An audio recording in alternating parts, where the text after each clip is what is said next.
Welcome to Juliet Kitchen with Chef Yasmin. In today's video, I'm showing you how to make this very popular Guyanese bread. This is a bread that I grew up eating during my childhood. Hey beautiful, today I'm actually showing you how to make this absolutely delicious plait bread or braided bread. This is a bread that I grew up on. Today's recipe has a few twists on it. Twists that I've learned during my bread baking culinary training. It makes an awesome difference to the final product. I think you're really going to love it. Stick around long enough and you'll see how I make it. This bread is truly easy to pull together, so even if you're a novice home-cooked bread baker, you'll be able to get this done.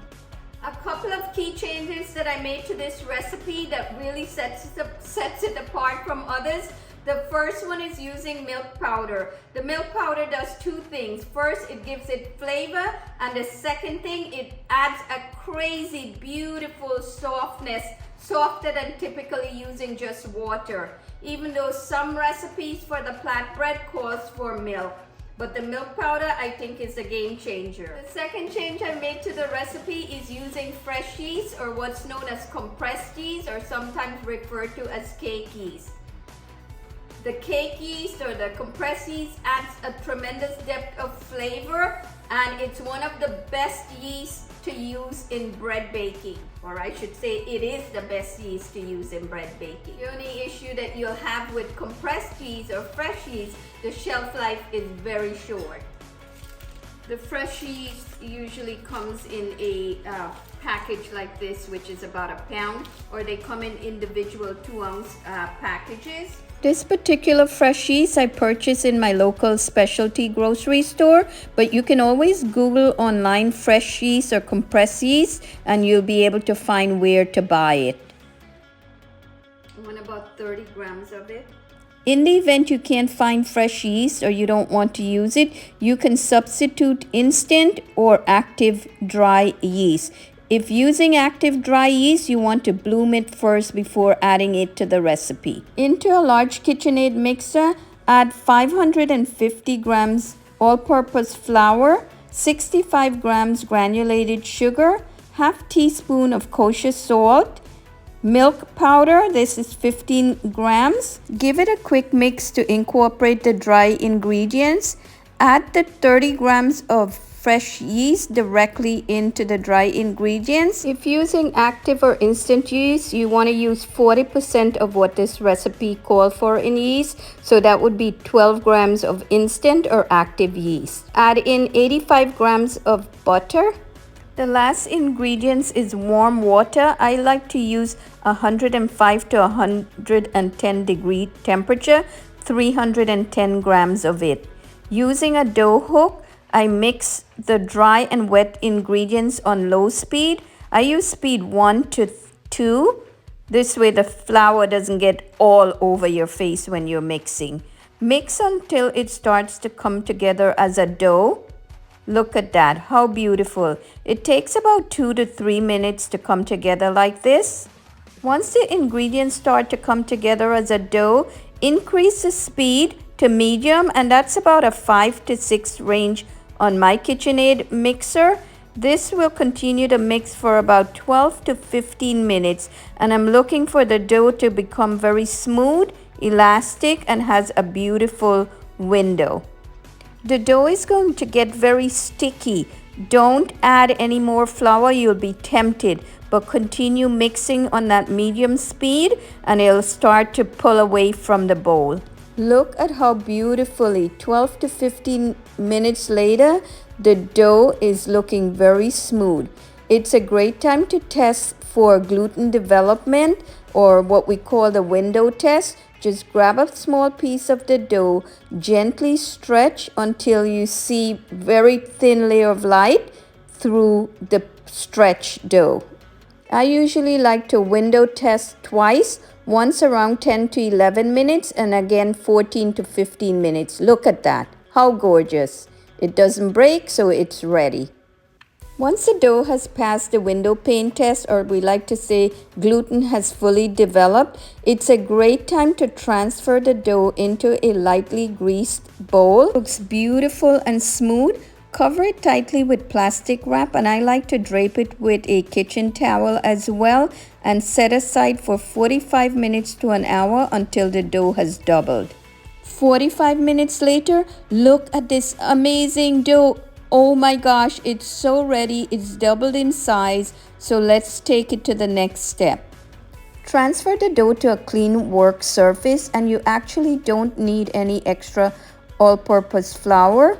Divide the dough into 3 equal portions. I usually eyeball it. The next step is to remove some of the gas that has developed in the dough during fermentation. And to do this, I use the palm of my hand and just flatten the dough a little bit. Shape each piece of the dough into logs.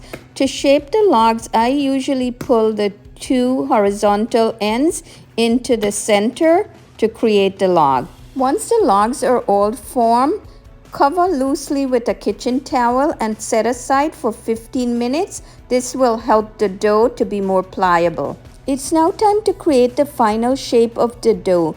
Take each piece of the dough, reform the log, and then using the palm of my hand, I roll the dough back and forth, trying to keep the seam side on the bottom as much as possible, and roll this out into a 12 to 14 inch log.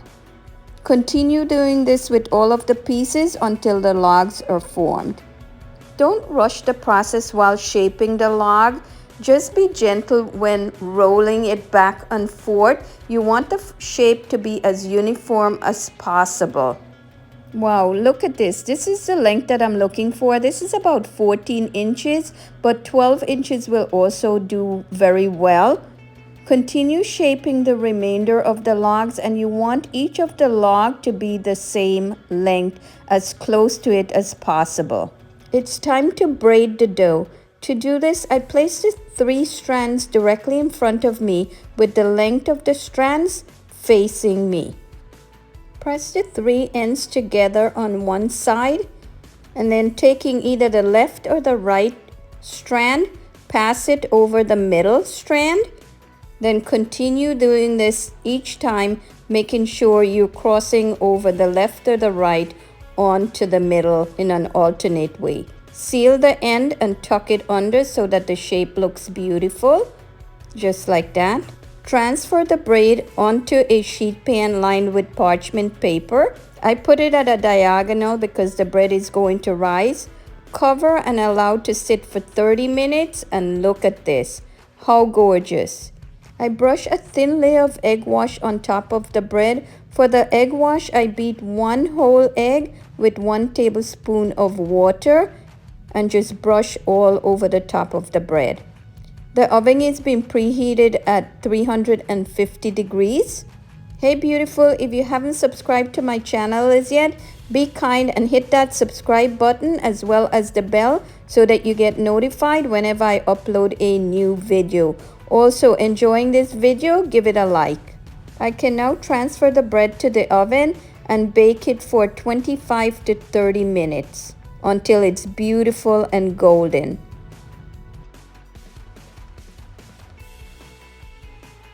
It smells amazing in here. The bread has been baking for just about 30 minutes, so I'm going to take it out the oven. Wow, wow, wow. Look at this. Look at this. Yep, it should be all done. To test for doneness, just tap the bread and it should sound hollow. Transfer the bread to a wire rack and allow to cool completely. It looks so good and it smells great and it tastes even better. The bread is still very hot, but I have to taste it. I'm going to cut a piece off the end. Look at the texture of this. So much better than the regular flatbread that I grew up on, but it still has the same amount of good flavor, but just better flavor with the fresh yeast. Wow. Wow, this is amazing. It's soft, it's chewy. Look at how pillowy that is. Wow. Beautiful. Look at that. How much of a pillowy softness is that? So much good flavor. Toasted with some butter, it's amazing. I hope you give this recipe a try. This is amazing. Feel free to leave me a comment once you make this bread. Let me know what you think. In the meantime, happy cooking and baking.